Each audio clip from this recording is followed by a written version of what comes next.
கர்த்தருடைய பரிசுத்த நாமத்திற்கு மகிமை உண்டாவதாக. அப்போஸ்தலர் 3ஆம் அதிகாரம் 8வது வசனம். அவன் குதித்து எழுந்து நின்று நடந்தான்.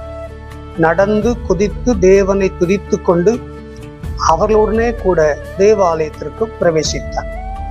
ஆம் தேவ பிள்ளைகளே, பிறவிலே சப்பானியா இருந்த ஒரு மனிதன் தேவனுடைய ஆலயத்தின் வாசற்படியிலே போய் தினந்தோறும் வருகிறவர்கள் போகிறவர்கள் ஏதாவது கொடுப்பார்கள் என்று சொல்லி பிச்சை கேட்டுக் கொண்டிருந்தார். இந்த பிச்சை கேட்டுக்கொண்டிருந்த அந்த மனிதனுடைய வாழ்க்கையில எல்லா நாளும் வேதனைகளும் பாடுகளும். அடுத்தவர்களுடைய கைகளை நோக்கியே பார்க்க வேண்டும். அடுத்தவர்களை பார்த்தே அவன் வாழ வேண்டிய சூழ்நிலைகளுக்குள் தள்ளப்பட்டான். அவனுக்கென்று உதவி செய்வதற்கு ஒருவருமே கிடையாது. இந்த சூழ்நிலைகளில் எல்லா மனிதர்களும் போகிறார்கள், வருகிறார்கள்.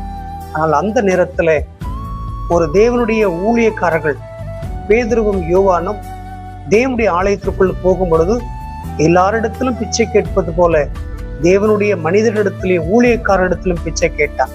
அப்பொழுது ஊழியக்காரர்கள் சொல்லுகிறார்கள், அப்பா, நீ எதிர்பார்க்கிறது போல என்னிடத்துல வெள்ளியும் பொண்ணும் இல்லை, ஆனால் எங்கள்கிட்ட ஒண்ணு இருக்கிறது. நசரனாகி இயேசு கிறிஸ்து இருக்கிறார்.